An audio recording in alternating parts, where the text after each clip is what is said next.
Meet the Mets, meet the Mets. Step right up and greet the Mets. Bring your kiddies, bring your wife. Guaranteed to have the time of your life, because the Mets are really socking the ball, knocking those home runs over the wall. East side, west side, everybody's coming down to meet the METS Mets of New York town. Oh, the butcher and the baker and the people on the streets, where do they go? To meet the Mets!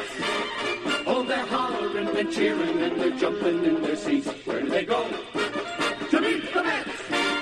All the fans are true to the orange and blue, so hurry up and come on down, 'cause we got ourselves a ball club, the Mets of New York town. Give 'em a yell, give 'em a hand, and let 'em know you're rooting in the stand. Come on and meet the Mets, meet the Mets. Step right up and greet the Mets. Bring your kiddies, bring your wife. Guaranteed to have the time of your life, because the Mets are really socking the ball, knocking those home runs over the wall. East side, west side, everybody's coming down to meet the METS Mets of New York town, of New York town.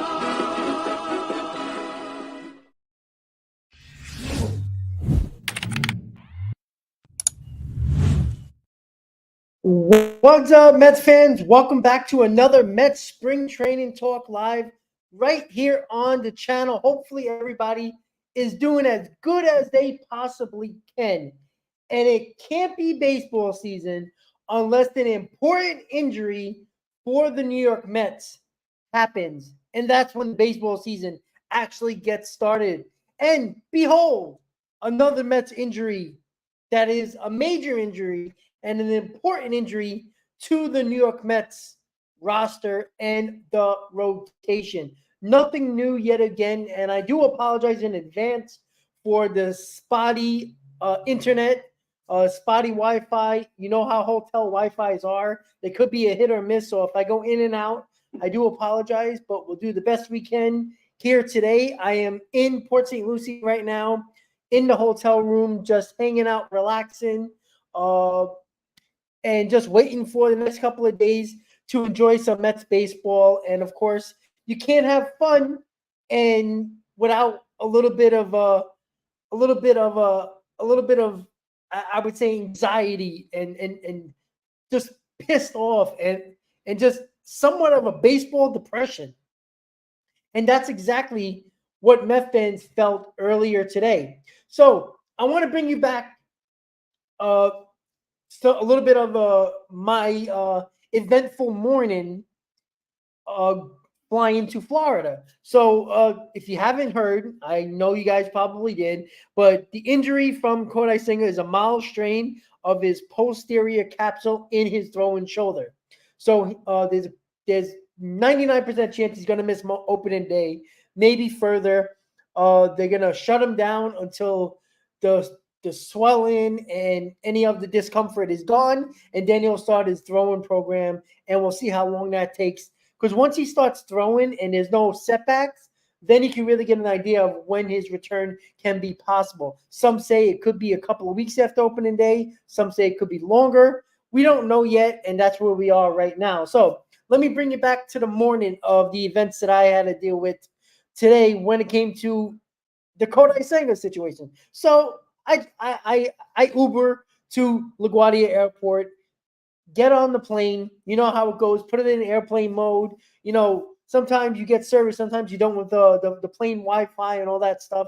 So I just decided, you know what? Let me just watch a little bit of Netflix, get a little bit of shut-eye on the plane before I have a long day ahead of me today, going through the traveling, the hotel, and all that fun stuff.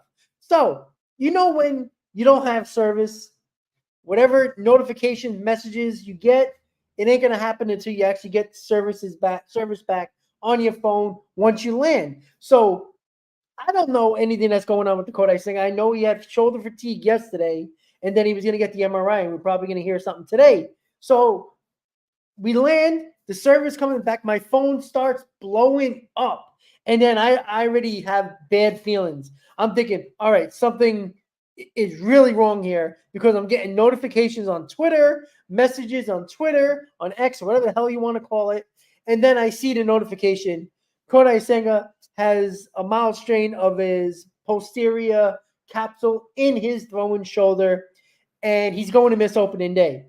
This brings me back shades of last year when I was in Miami tailgating with the Seven Line Army on opening day, and everything was all fine and dandy until about 2 hours before the game, when they said that Verlander was scratched from his start because of an injury. And that's what we just have to keep on dealing with as Met fans. We can't go through spring training at least somewhat smooth. If you get, the last guy on the bench injured, the last guy on the roster injured, maybe a bullpen, a middle reliever that gets hurt, not the end of the world. But no. It is our New York Mets. It is got to be somebody of utter importance to this damn team, and it happens to be our ace of our staff right now in Kodai Senga. So what does this put on us, right? What do we have to do now? What is everybody speculating, right? David Stern spoke today to talk about the Senga injury. They also asked some questions in regards to signing free agent arbs. They also talked about who can replace him in the rotation. We'll get to that. It's going to be a pretty quick stream today, guys. Not a lot of topics. It's mostly involving the rotation and what's going to be going on tomorrow night with the Seven Line Army. Myself, I will be seeing Grant, so you'll see some pictures and maybe do a quick live stream with Grant. As you know, he's a big part of the chat, and Chris is in there. Chris, salud, buddy. How you doing?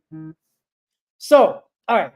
Who fills the rotation? Right? I don't want to look at the outside arms that are possibly available for the New York Mets, even if it's the lower level arms, the journeyman arms, or a guy like Jordan Montgomery. I want to talk about in-house. What are the guys that can fill that spot or fill that void until hopefully Kodai Senga comes back in somewhat of a decent manner, right? Hopefully it's not more than a month, and maybe you can survive that. Anything more than that is a little bit worrisome there. But the guys that we're going to talk about is who's opening on Saturday in the spring training opening day is Tyler McGill. That is everybody's probably first choice because of the fact that we've seen Tyler McGill 2 years in a row in 2022 and 2023 open for the New York Mets because of injuries. 2022, it was DeGrom. 2023, it was Scherzer, and so on and so forth. And it's possible that if you could have bet Tyler McGill being opening day starter 3 years in a row, you would be a rich guy right now. So Tyler McGill is one of them. Joey Lucchesi is another one. Jose Butto, and a little bit down that road is Mike Vazo that can fill a role. I don't think that's necessarily going to be possible. I put that in the poll only because of the fact that I don't think the Mets want to put that pressure on Mike Vazo yet.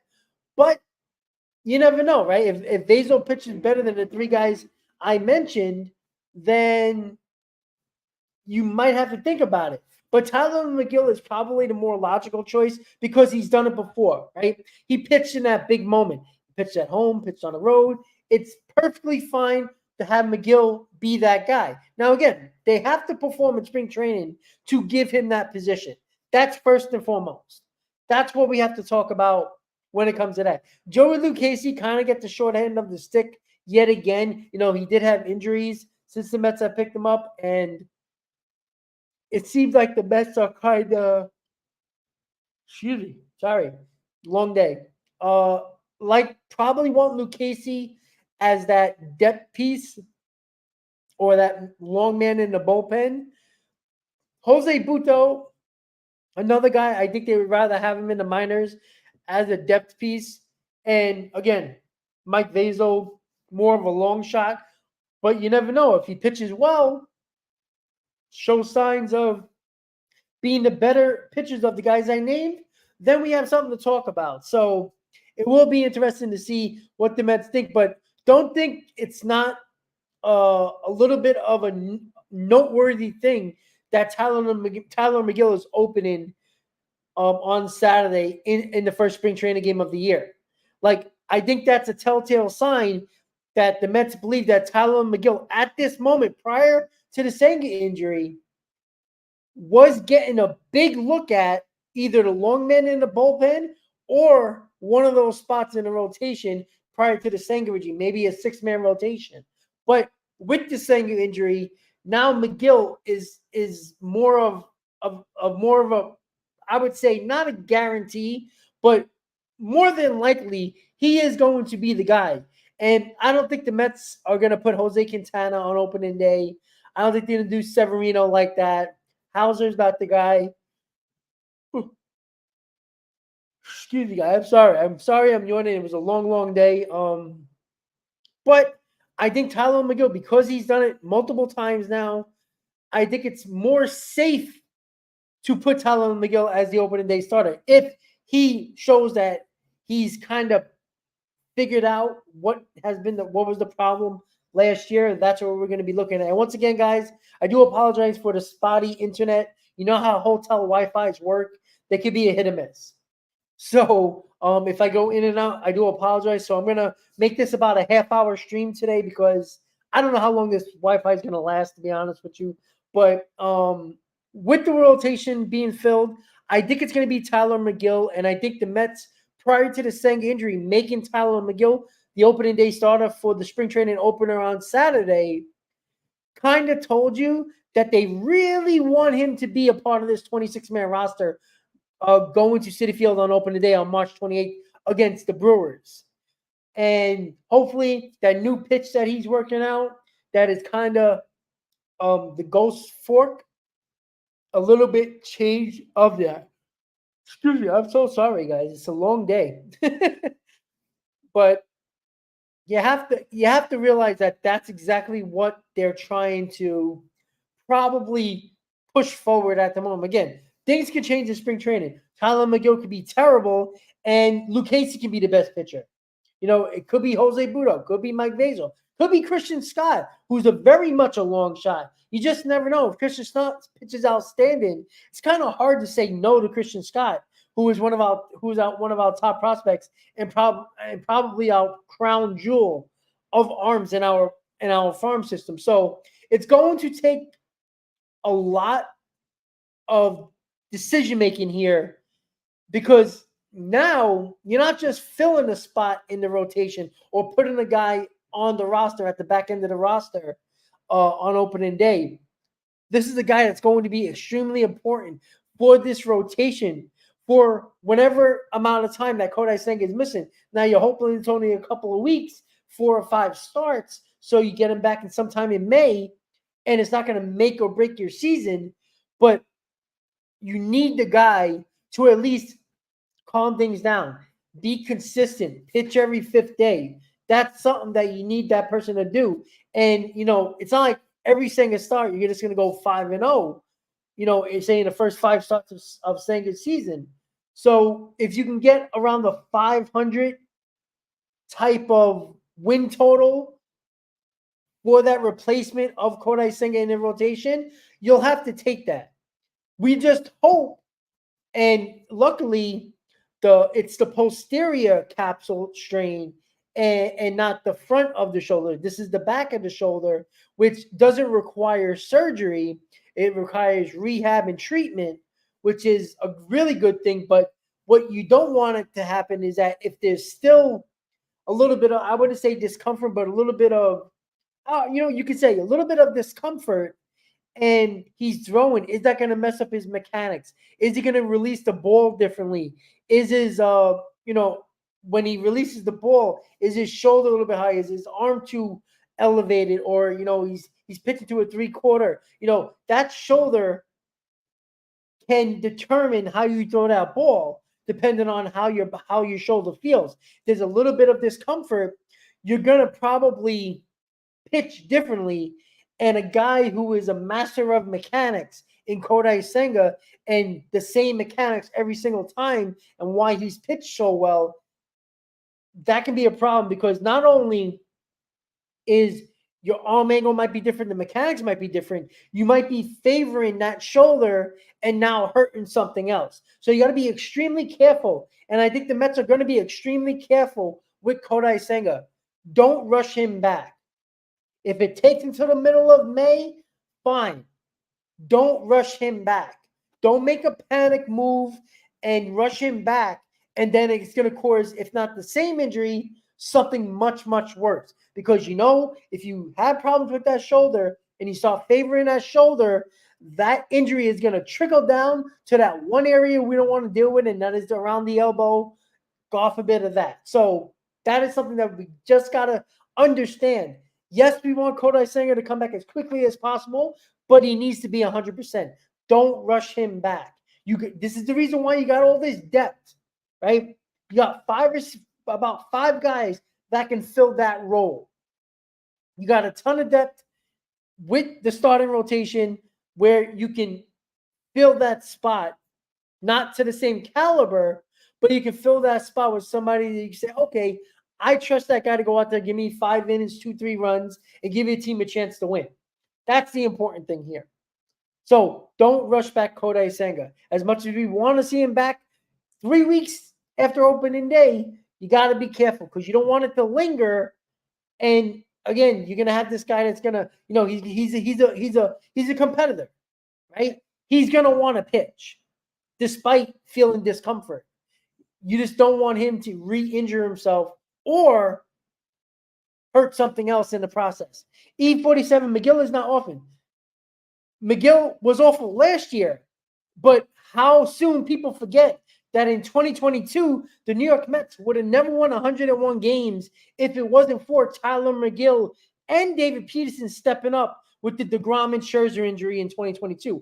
How fast people forget. You could say the season is going to be a disaster, but you know what? That's a losing mentality, right? There's Kodai Senga missing for a couple of weeks shouldn't derail your season. It just shouldn't. It just shouldn't. And if you think like that, and I can tell you right now, the team doesn't think like that. You heard these players, right? They're believing in one another. They believe in themselves. And again, you can believe all you want until you get punched in the mouth, and then, you got to recover. But still, look, you're not replacing Kodai Senga stats. But who replaces him in that rotation for the time being needs to pitch every fifth day, be consistent, and give your team a chance to win, right? We don't talk enough about this lineup that had a couple of core guys having down seasons. And those guys are, just in all likelihood, are going to have back in the baseball card type years, the core guys. So all you really need is one more guy out of Vientos or Beatty or Alvarez or Marte to step up. And now you got 5 guys in that lineup that can be dangerous. So it's not just about the rotation.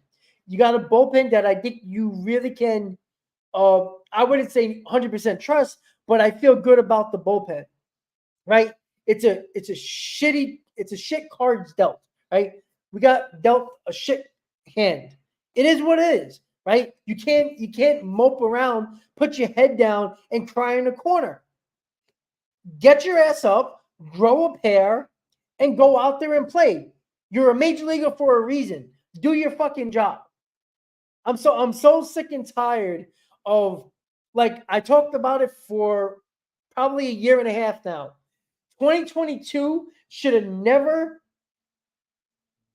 ended up the way it did, at least losing the division. Playoffs are the playoffs. It's a crapshoot.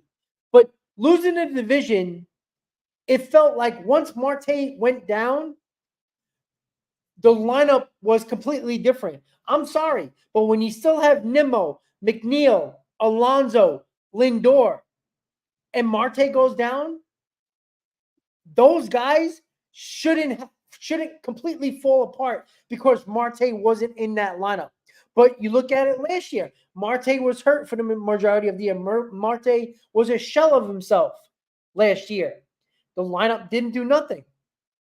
Like, at some point, regardless of what Marte does, or Alvarez, or Beatty, or Vientos, or Bader, if your core four guys in Nimmo, McNeil, Lindor, and Alonso don't perform to expectation, I can care less what those other guys do because it's not going to mean anything. That's the problem. Those guys need to perform to expectation, and you need one or two guys that the other guys in the back of the lineup that I just named gotta do their job. We keep on not giving too. We're not giving. We're killing players that we shouldn't be killing. If you're so worried about Marte, Vientos, Beatty, Bader, Alvarez, and you think they're the reason why this team might not win, no. The reason why the team might not win is because somebody of that core four or two of them or more are not doing their jobs to expectation. That's the problem. We got to stop blaming the guys that are B-level players and stop blaming the A-level players, because the A-level players is why the problem started to happen last year. It started late in 2022 in September when Marte went down. When you got that core four who were healthy, who were playing, who were having outstanding seasons, and then Marte went out of the lineup because of injury, and they folded like a cheap suit. That's the problem. I think Marte is important to this lineup because you've seen how dynamic he can be. He can be a guy that can bat 6 or 7. He can be a guy that bats second. He's such a player that can form to whatever role you put him in this lineup. And I think that's the important thing to look at when it comes to Starling Marte. Again, Nimmo, McNeil, Lindor, and Alonso, they got to play to the back of their baseball cards. And then you can start talking about those other guys. You can't have a June like that core did. You can't have a September like that core did and then blame everybody else for the losing season and the losing mentality that this team is having. You got to blame the core. Because the core doesn't do their job, it doesn't matter what the other guys do because you're not winning. Let me know.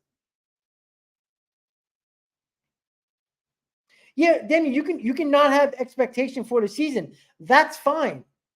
But people are not realizing that this team is not as bad as people think.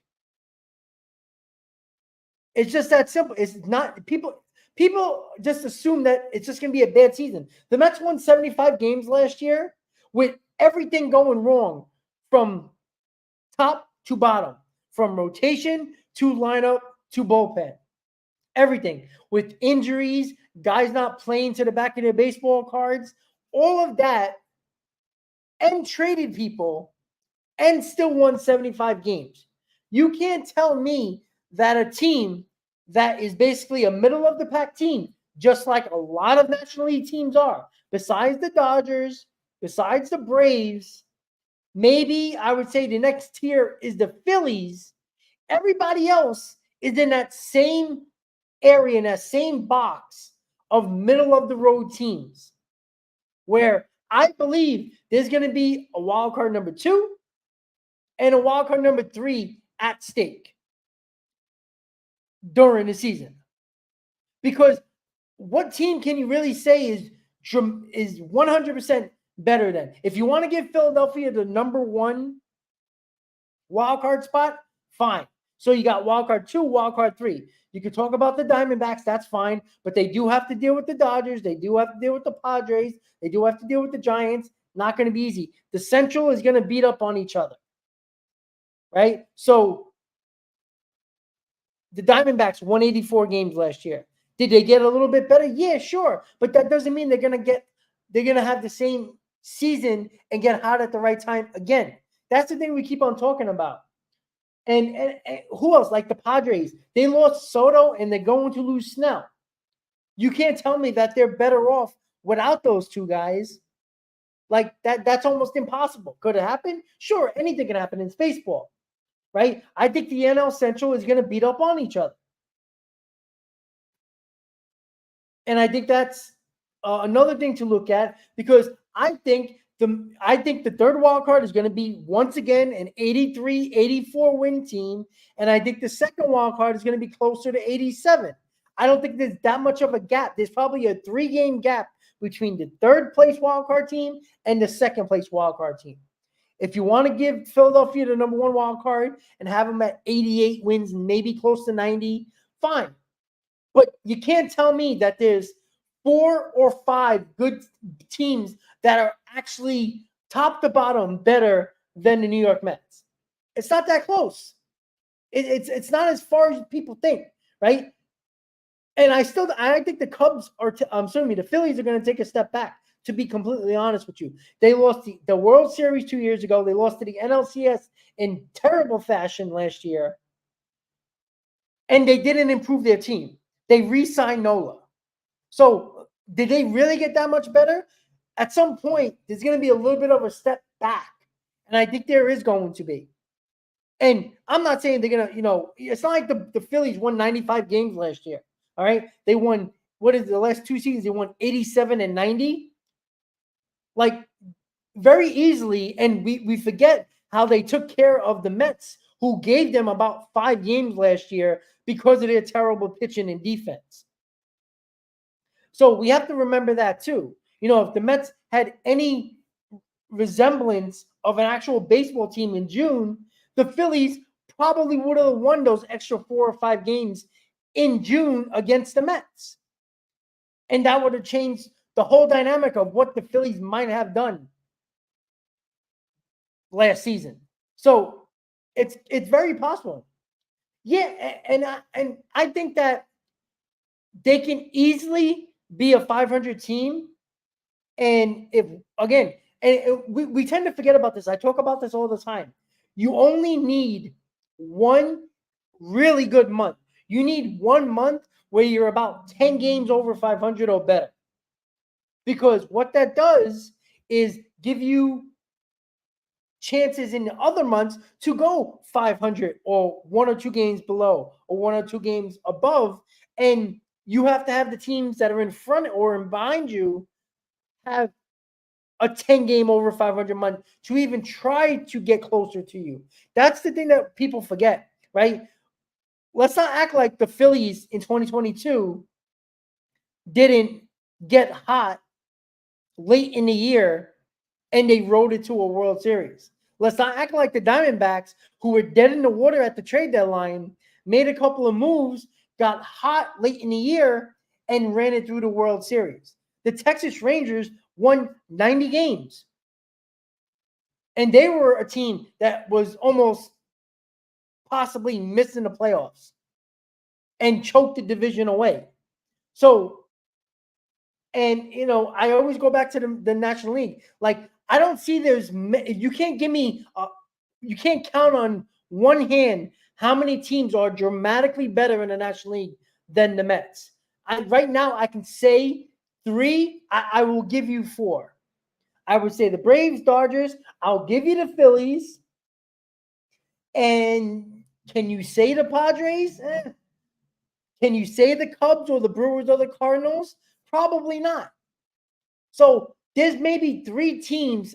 I will even give you 4 teams that are probably looking at their roster better than the Mets. So that's telling me that if there's 4 teams that can be better than the Mets, 2 of them are already division winners, the Dodgers and the Braves. The Phillies, let's say first wild card. Other than that, the second and third wild card are up for grabs for many National League teams. And again, the Central is going to hurt each other because they got a couple of good teams and a little bit average to above average teams. They play each other a ton. They're going to hurt each other. beat each other up, which benefits the teams in the West and teams in the East that are buying for a wild card spot. That's why usually there's going to be one central team that comes that might make the wild card because of that, and they might not make it at all. So I think the Central beating up on each other benefits the teams in the West and the East that can fight for that second and third wild card spot. So the Mets play in April. The Brewers. Let's check. I know I went over this last time with me and Chris. Give me a second. Let me just schedule 2024. All right, hold on, guys.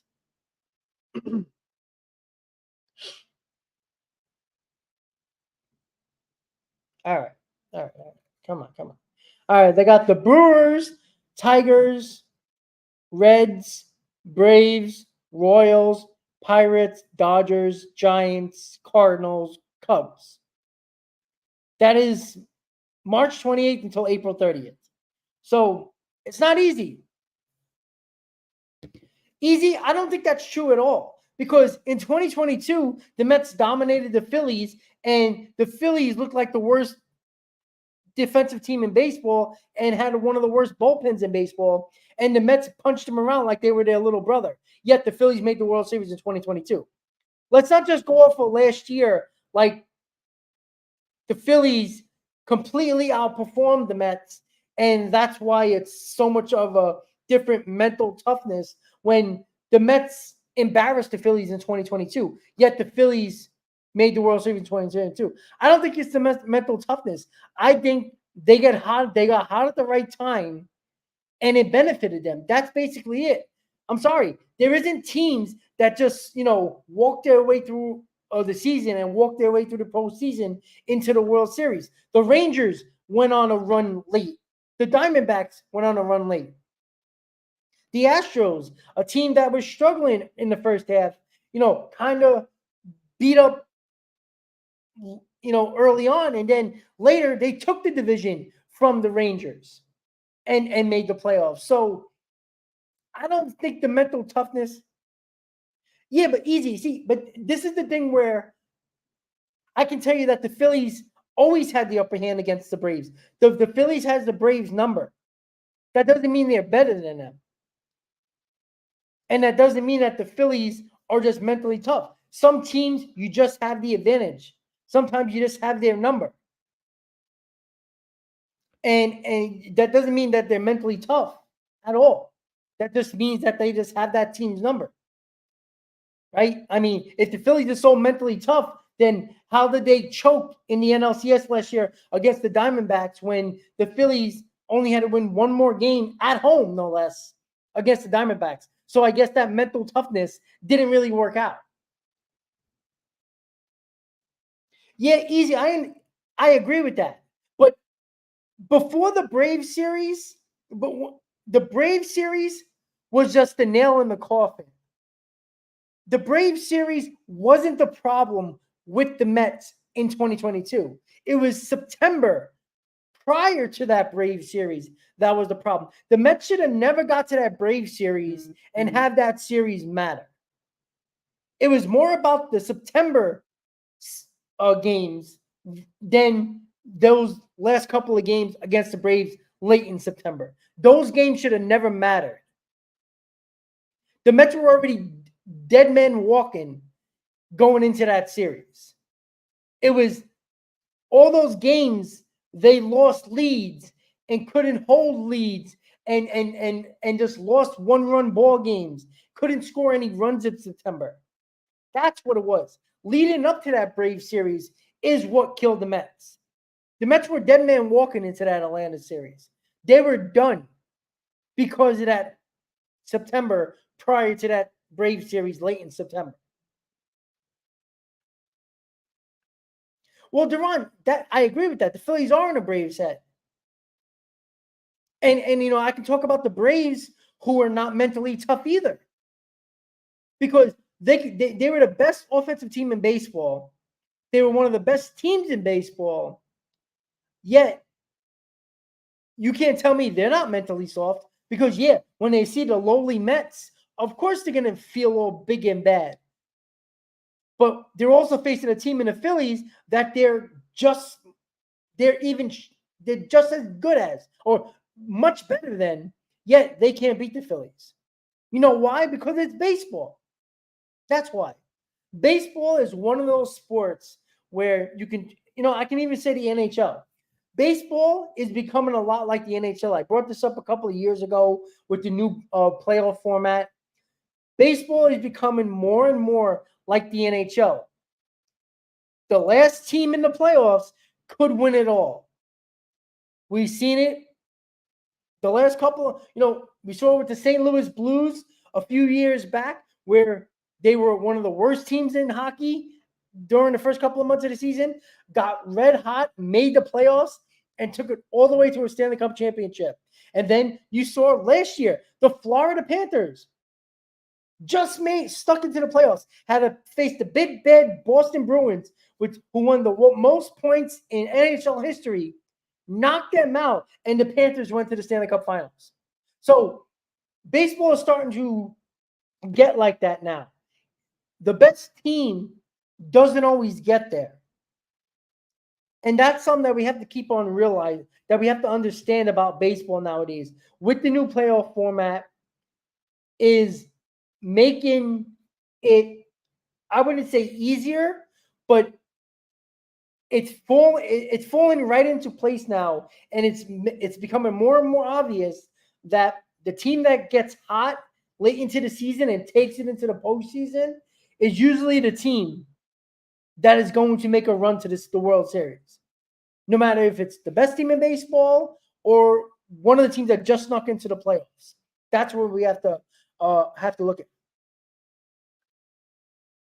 Yeah, easy, and they have to. And you know what? It starts with the core. I'm sorry. I'm not blaming Starlin Marte for being soft. I'm not blaming Francisco Alvarez or Brett Beatty or Vientos. I'm not blaming those guys to be soft. The guys who are making buku bucks, McNeil, Alonso, Lindor, Nimmo, those are your guys. Those are the guys you're counting on every single day to perform. Those are the guys that when they take a left hook, they need to get right back. They can't take a left hook and look behind them for the next guy to step up. Then that's the problem. The fact of the matter is, this core needs to step the fuck up. You get punched in the face, get right back up and start swinging. That's what they need to do. Because if they don't do that, then this is the wrong core to put together in this organization for many years to come. And I've said this many times before. Sooner or later, you can't keep on losing with the same core because it's not working. People are talking about them being mentally soft. They got punched in the mouth in September of 2022. They got knocked on their ass in June, and they never recovered. You got to blame the core. Don't blame the guys in the back end of the roster, in the back end of the lineup, and saying, oh, it's all their fault. No. It's the main guy's fault. It's just that simple. Yeah, easy. I agree with you. But too many people, there's not enough people that say it. And it might piss some people off in the chat or on social media. I say it time again. It's not that I don't like Pete Alonso or Francisco Lindor or Jeff McNeil or Brandon Nimmo. But you need those guys to step up when your team needs them the most. I don't give a shit what you do in August and September when your team is out of it. That shit means nothing. Those are padding your stats with no pressure situations. When the going gets tough and the pressure is on and the team is looking for somebody to step the fuck up, somebody's got to be that leader. And it's got to be somebody from the core. Because this core, you cannot go and sign Pete Alonso and make this core four your future core over the next 4 or 5 years, all in their prime, and tell me that you feel confidence in that core. Because I've seen a core 2 years in a row spit the bit when it mattered the most. When the pressure was on and they needed somebody to put them on their shoulders, they stepped back, hit in the corner, and let somebody else do it. When you don't step up at the core, or at least a few players in the core, and be that leader and come forward and say, I'm going to take care of you guys. You're going to be on my shoulder. If you don't do that, then why do you deserve these contracts? Why do you deserve to be a part of this core or a part of this franchise for more years to come? You might as well break it up, because you can't keep on losing with this core, because as soon as you know it, Alonso's going to be 34, 35, and Nimmo is going to be 34, 35, Lindor, McNeil. And now you're going to be looking for their replacements in a few years. That's the problem. Easy. You know, I've gotten killed on this channel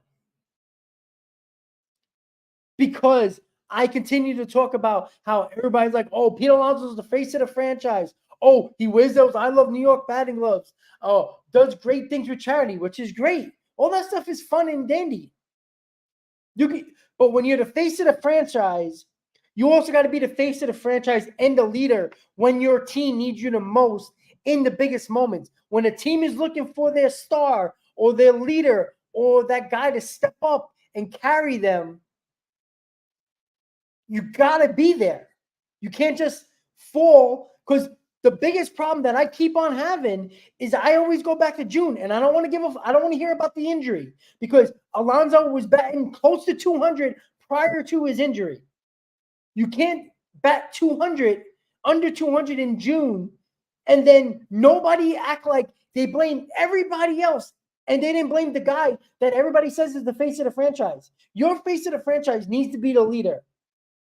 You can't bat 200 and then not call out the one guy that everybody just wants to become the team leader and everybody wants him to be captain.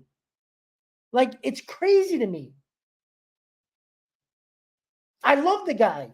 I love his mentality. I love that he does the charitable work. I met him in Pittsburgh. I ran into him in Pittsburgh a few years back in 2021 in front of PNC Park. He's a great guy. He actually talked to me for like 5 minutes, and that was right after the All-Star game when he won the home run derby. He's a great guy. But I'd rather you be the biggest asshole and step up in the biggest moments when your team needs you the most. Your team needed you in June, and you were nowhere to be found. You were one of the worst players out of the core where somebody needed to step up. And you can't be called the face of the franchise. You can't be called the future captain and don't step up in that biggest moment, because Alonso also didn't step up in September of 2022. You can't say, oh, Marte was out of the lineup, so that was the only reason. You had your core four in the lineup every single day in 2022 in September, and he didn't get the fucking job done.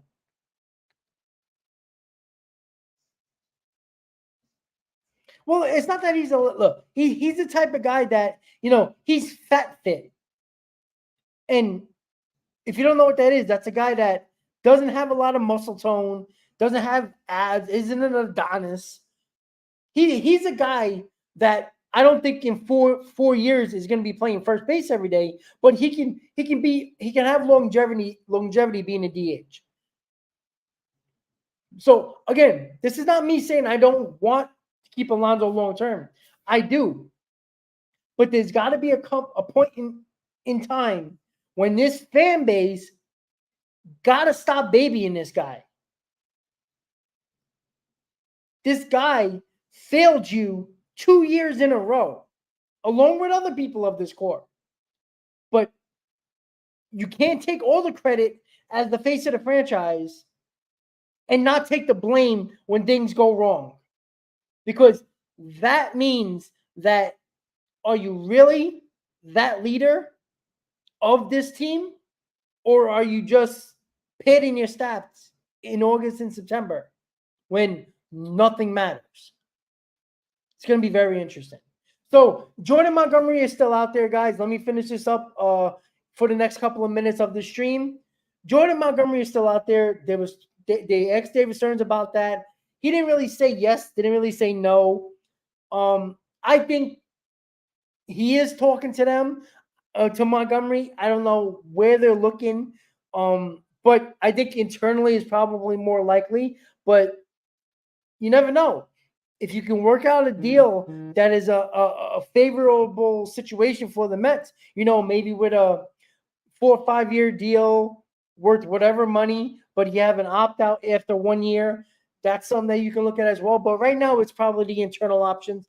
I think Tyler McGill has the best shot right now to win that rotation job to fill for Senga until Senga comes back.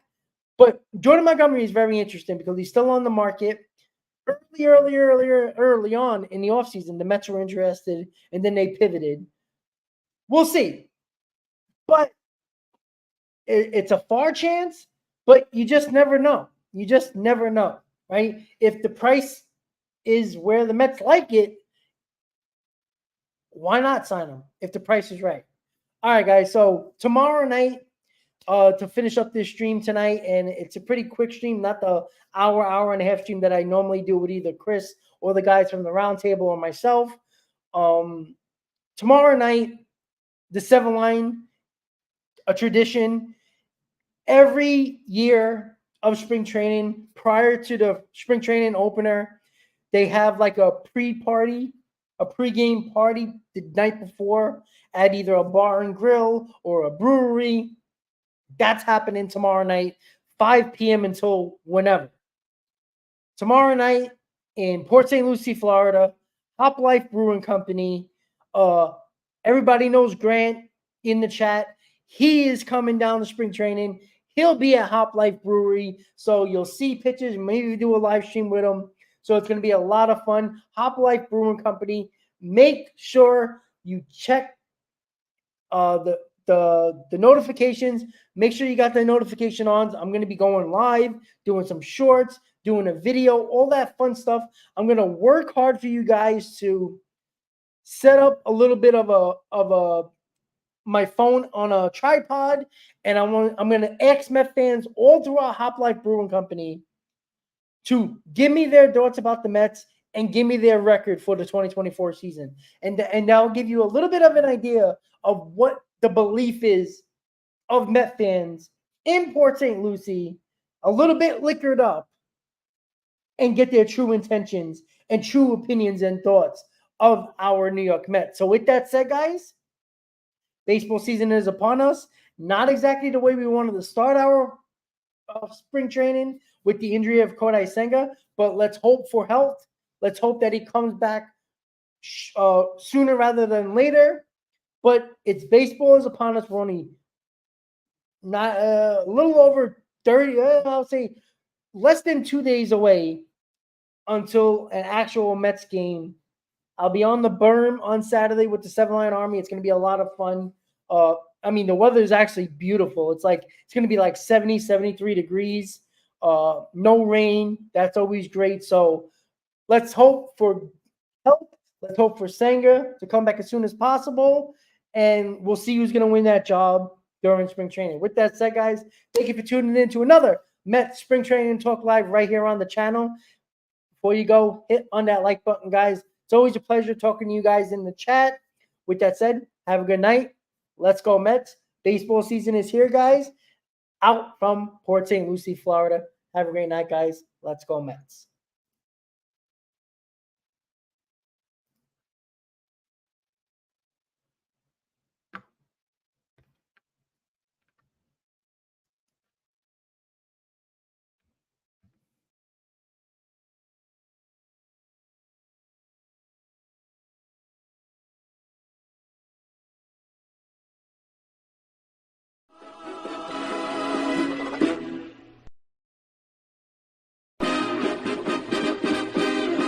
Meet the Mets, meet the Mets. Step right up and greet the Mets. Bring your kiddies, bring your wife. Guaranteed to have the time of your life because the Mets